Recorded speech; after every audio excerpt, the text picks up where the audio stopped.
Hello friends, welcome back.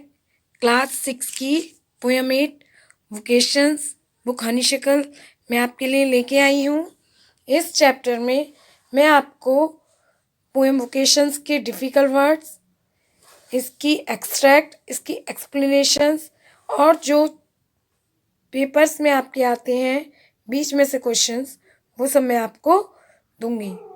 तो बिना देर करते हुए हम अपनी वीडियो शुरू करते हैं।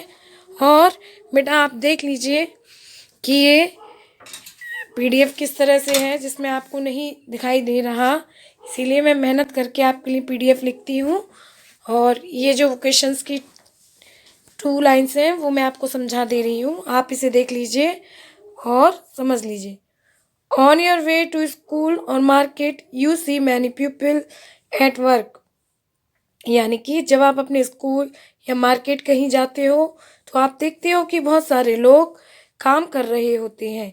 इन पेयर्स यानी ग्रुप में आप डिस्कस करिए व्हाट यू हैव नोटिस, कि आपने क्या देखा।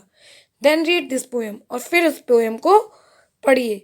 You may read it allowed with the partner if you like, और उसके बाद आप इस पोएम को अपने पार्टनर के साथ पढ़िए। चलिए एक बार मैं रीड कर देती हूँ, फिर बाद में एक्सप्लेन करूँगी और आप सब लोग मेरे साथ रीड करिए। इसके डिफिकल्ट वर्ड प्रोनाउंसिएशंस देखिए। When the gong sounds 10 in the morning and I walk to school by our lane. Every day I meet the hawker crying, bangles, crystal bangles. There is nothing to hurry him on. There is no road he must take, no place he must go, no time when he must come home. I wish I were a hawker, spending my day in the road crying, bangles, crystal bangles. When at 4 in the afternoon I come back from the school, I can see through the gate of that house the gardener digging the ground. He does what he likes with his spade. He soils his clothes with dust. Nobody takes him to task if he gets baked in the sun or gets wet. I wish I were a gardener digging away at the garden with nobody to stop me from digging. Just as it gets dark in the evening and my mother sends me to bed, I can see through my open window the watchman walking up and down. The lane is dark and lonely, and the street lamp stands like a giant with one red eye in its head. The watchman swings his lantern and walks with his shadow at his side, and never once goes to bed in his life. I wish I were a watchman, walking the street all night, chasing the shadow with my lantern. इस कविता के जो poet हैं वो हैं रविन्द्रनाथ टैगोर जी। चलिए अब हम आगे देखते हैं। इसके डिफ़िकल्ट वर्ड आप लोग लिखते चलिएगा और आपको ये डिफ़िकल्ट वर्ड अपनी नोटबुक में भी लिखने हैं। Gong, gong means a large flat circle piece of metal that you hit with a hammer to make a sound like a loud bell, यानी एक प्रकार का मेटल का एक बहुत गोल सा पीस होता है जिस पर आप अगर हैमर मारोगे तो यह एक बहुत तेज़ बेल की तरह आवाज़ करेगा। तो आप बेल ही लिख लीजिए। Hawker, a person who traps about selling goods typically advertising them by shouting, यानी हॉकर जो होते हैं सब्जी बेचने वाला या फिर कभी कभी फल बेचने वाला, या आपकी गलियों में कपड़े बेचने वाले जो आते हैं जो अपनी वस्तुओं को बेचते हैं और चिल्लाते हैं, उनको हॉकर कहते हैं। इसकी हिंदी लिख लीजिएगा फेरी वाला। डिगिंग, डिगिंग मतलब break up and move earth with a tool और मशीन, यानी खोदना, अर्थ को अपने टूल या मशीन से तोड़ना। स्पैड, spade means a tool with a sharp edge, typically rectangular metal blade and a long handle used for digging. Spade यानी कुदाल या फावड़ा आप कह सकते हैं। ये इसके शार्प एज होते हैं, किनारे होते हैं, रेक्टेंगल होता है, मेटल का ब्लेड होता है और एक लंबा हत्था होता है जिसको खोदने के लिए प्रयोग किया जाता है। Lane, a narrow road specially in a rural area, एक गली होती है, छोटी सी गली होती है और स्पेशली ये रूरल एरिया में होती है। Next, 10 A lamp with a transparent case protecting the flame और इलेक्ट्रिक बल्ब, यानी लालटेन का मतलब होता है एक लैंप जिस पे ट्रांसपेरेंट केस होता है जो आर पार दिखाई दे, जो कि उसकी फ्लेम यानी उसकी लपटों को क्या करती है, प्रोटेक्ट करती है। नेक्स्ट चेजिंग, चेजिंग मीन्स पीछा करना, run after, pursue. Giant, an imaginary और mythical being of human form but super human size, यानी एक ऐसा व्यक्ति जिसे कल्पनाशील जाइंट यानी राक्षस कहा जाए, परंतु उसका जो साइज हो वो सुपर ह्यूमन का हो, यानी वो बहुत बड़ा हो। Restrictions with a limited conditions, यानी रिस्ट्रिक्शंस का मतलब होता है किसी चीज़ को रोकना। फ्रीडम, फ्रीडम में स्वतंत्रता। The state of not being impressed और इंस्लेव्ड, यानी किसी को बंधक ना बनाना। वेंडर, अ स्ट्रीट सेल्समैन, यानी जो गलियों में सामान बेचता है, सेल्समैन, उसे वेंडर कहते हैं। Next, red eyed, caused by a reflection from the retina when the flash gun is too near the camera lens, यानी जब लाल आंखें हो जाती हैं और रेटिना पे रिफ्लेक्शन पड़ता है, उसको रेड आई बोला जाता है। Sound, something that you hear, यानी आवाज़। Home, the place where one live, यानी यहाँ पे कोई रहता है। Gardener, a play a person who tends and cultivate a garden as a pastime और फॉर अ लिविंग, यानी कि ऐसा व्यक्ति जो गार्डन में अपना टाइम गुजारता है और वहाँ रहता है और उसको सही करता है। बेंगल्स, आर रिक्ड ऑर्नामेंट वैन बोन राउंड द आर्म, एक ऐसा ऑर्नामेंट, एक ऐसा आभूषण गोल जो कि कलाइयों में पहना जाता है। हरी, कॉज टू मूव और एक्ट विद स्पीड, यानी जल्दीबाजी करना। Crying, the shedding of tears, आंसू बहाना। स्कूल, एजुकेशन, प्लेस, यानी शिक्षा का स्थान। Waked in, the sun, heated because of excessive sunlight, excessive sun exposure, यानी धूप में नहाना का मतलब है बहुत तेज सनलाइट यानी सूरज की रोशनी में रहना। Next, walking up, walking up मतलब वॉक ऑन फुट और टू समवन, पैरों पर चलना। वॉकिंग डाउन, वॉक लॉन्गर, यानी तेजी से चलना। Swing, to move back and forth, इधर उधर झुलाना, हिलाना। Watchman, a man employed to look after an empty building specially at night, watchman यानी चौकीदार, एक ऐसा व्यक्ति जो किसी बिल्डिंग की देखभाल करे और स्पेशली रात में। लोनली, लोनली मतलब फीलिंग सैड यानी दुखी होना। बच्चों, ये डिफ़िकल्ट वर्ड थे जो कि आपको बुक में लिखने हैं। अब मैं आपको एक्सट्रैक्ट बेस्ड क्वेश्चन आंसर कराऊंगी और चैप्टर भी समझाऊंगी पोएम का। मेरे साथ पढ़िए। When the gong sounds 10 in the morning and I walk to school by our lane, यानी जब सुबह गोंग होती है, मैंने आपको बताया था ना घंटी के आवाज़, जब घड़ी में सुबह के 10 बजते हैं तो मैं अपनी गली से स्कूल जाता हूँ। Every day I meet the hawker crying bangles crystal bangle, प्रतिदिन मैं एक हॉकर से मिलता हूँ जो कि चिल्ला रहा होता है bangles crystal Bengal.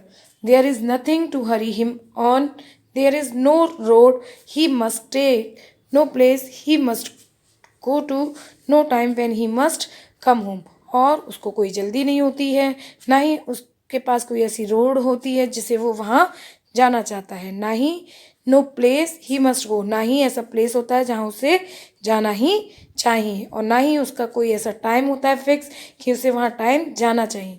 I wish I were a hawker, मेरी अभिलाषा है कि मैं एक हॉकर बन जाऊँ। Spending my day in the road crying bangles crystal bangle, और अपने आप को रोड पर चिल्लाता हुआ चलूँ, चूड़ी ले लो, कांच की चूड़ियाँ ले लो। अब बच्चों, आपको एक्सट्रैक्ट करनी है यानी इसके क्वेश्चन आंसर करने हैं, तो मैं आपको बता दे रही हूँ क्वेश्चंस और आंसर भी लिखे हैं, आप लोग कर लीजिएगा। Who wrote the poem, poem को किसने लिखा? Rabindranath Tagore wrote the poem, यानी रविन्द्रनाथ टैगोर जी ने कहानी पोएम को लिखा। At what time does the poet go to school, poet किस समय स्कूल जाता था? The poet goes to school at 10 AM, यानी 10 बजे पोइट स्कूल जाते थे। What does the hawker cry to sell bangles, यानी हॉकर जो स्ट्रीट वेंडर था वो चूड़ियाँ बेचने के लिए क्या कहता था? The hawker cries bangles crystal bangles, यानी चूड़ियाँ ले लो, अपनी चूड़ियों को बेचने के लिए चिल्लाता था। What does the poet say about the life of the hawker, यानी कवि ने उस हॉकर की लाइफ के बारे में क्या कहा है? क्या कहा है? The poet says that the hawker has freedom, यानी उसने कहा है कि हॉकर को बहुत स्वतंत्रता होती है। Give the meaning of crystal, crystal का मीनिंग बताइए, अर्थ बताइए। तो क्रिस्टल का मीनिंग है हाईली ट्रांसमिटेड ग्लास, ठीक है। When at 4 in the afternoon I come back from the school, I can see through the gate of that house the gardener digging the ground. He does what he likes with his spade, he soils his cloth with dust, nobody takes him to task if he gets wet in the sun or gets wet. I wish I were a gardener digging away at the garden with nobody to stop me from digging. यहाँ paragraph 2 में कवि कहते हैं, जब दोपहर के 4 बजते हैं मैं अपने स्कूल से वापस घर आता हूँ, मैं देखता हूँ कि उस घर में जो गार्डनर है यानी जो माली है वो ग्राउंड को खोद रहा होता है। डिगिंग मीन्स खोदना। He does what he likes with his spade, वह अपनी स्पेड से यानी अपनी कुदाल से कुछ भी कर सकता है जो वो चाहे। ही सॉइल्स, वह मिट्टी में लेट सकता है। हिज क्लॉथ विद डस्ट, अपने कपड़ों पर डस्ट लगा सकता है। Nobody takes him to task, और कोई भी उसे काम करने के लिए नहीं कहता। If he gets baked in the sun और गेट्स वेट, यानी वो सूरज में पूरा तप जाए या फिर पूरा गीला हो जाए। I wish I were a gardener digging away at the garden with nobody to stop me from digging, मेरी इच्छा है कि मैं एक माली बन जाऊं और पूरे दिन गार्डन में डिगिंग करता रहूं और कोई भी मुझे खोदने से ना रोके। चलिए इसके एक्सट्रैक्ट देखते हैं, इसके क्वेश्चंस। आई होप आपको पैराग्राफ समझ में आया होगा। Whom does the poet see at 4 in the afternoon, यानी दोपहर के 4 बजे पोइट किसको देखता है? The poet sees the garden at 4 in the afternoon, यानी कभी 4 बजे गार्डनर को देखता है। Where does the poet see him, वह उसे कहाँ देखता है? The poet sees him through the gate of a house, यानी वो उसे गेट, घर के गेट के पास देखता है। What does the gardener do with the spade, gardener अपने स्पेड से क्या करता है?